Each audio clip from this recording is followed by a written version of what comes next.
வடக்கு 2ஆம் வீதி ராணி ஆஸ்பத்திரி கார்னர்ல இருக்கு நம்ம கடை. வணக்கம், என் பேரு அந்தோணி சாமி. 96ல இருந்து டீ கடை வச்சிருக்கிறோம். 96ல இருந்து ஃபேமஸா இருக்கு கடை. நம்ம எத்தனை நாள் 3 நாள் லீவ் விட்டாலும் கூட நம்முடைய கஸ்டமரு எப்பவும் போல ரெகுலரா கரெக்டா வந்துருவாங்க. அந்த தைரியத்துல இன்னும் ஒரு 10 வருஷம் ஓட்டிடலாங்கிற தைரியமா ஓட்டிக்கிட்டு இருக்கோம். காலையில 5 மணி விட்டு சாயங்காலம் 7:30 வரை வச்சிருப்போம். பேரு மாதா தேநீர் நிலையம். பசும்பால்ல தானே டீ போடுவான். ஆனா எதுவும் வேற பாக்கெட் பால்லாம் கலக்க மாட்டோம். காலையில துப்புரவு பணியாளர்கள் சாப்பிடுவாங்க. அப்புறம் தான் பேங்குங்கெல்லாம் வந்து கொடுப்பாங்க. மீன் வியாபாரி தான் காலைல 4 to 5 வரைக்கும் வந்துருவாங்க. 5 இங்க 6. அதுக்கு மேல படிப்பு ஏறல. தொழில் பண்றது பாஜாவாரம் பண்ணிட்டு இருந்தா டீ கடைக்காரங்கெல்லாம் ஒழுங்கா பணம் கொடுக்காம அப்படி இப்படி பண்ணாங்க. எனக்கு முன்னாள் டீ அடிக்க தெரியும்.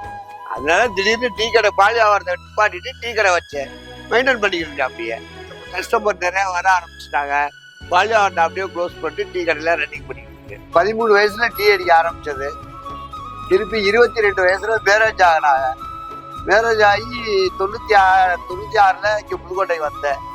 புதுக்கோட்டை வந்த ஒருபாடு தான் பாலியாவரம் பார்த்துக்கிட்டு இருக்கையில இந்த கடை கொஞ்சம் கியூட்டா இருந்துச்சு. உடனே பணத்தை கொடுத்து அட்வான்ஸ் பண்ணி 96ல இருந்து ஓட்டிக்கிட்டு இருந்தேன். இந்த ஊர் ராஜகுலத்தூர். அந்த விவசாயம் மனைவி பார்ப்பாங்க. நாங்கள் இந்த டீ கடை வச்சு ஓட்டிக்கிட்டோம். மாஸ்டரும் நான் தான், முதலாளி நான் தான், எல்லாமே நான் தான் பார்த்துக்கிறது. அதை வச்சு மெயின்டைன் பண்ண சம்பளம்லாம் கொடுக்க முடியாத ஒரு காரணமாக நானே எல்லாமே பண்ணிக்கிட்டு இருக்கேன். 2வது லேபர் கிடைக்காத பிரச்சனை, வேலைக்கு ஆள் கிடைக்காத பிரச்சனை.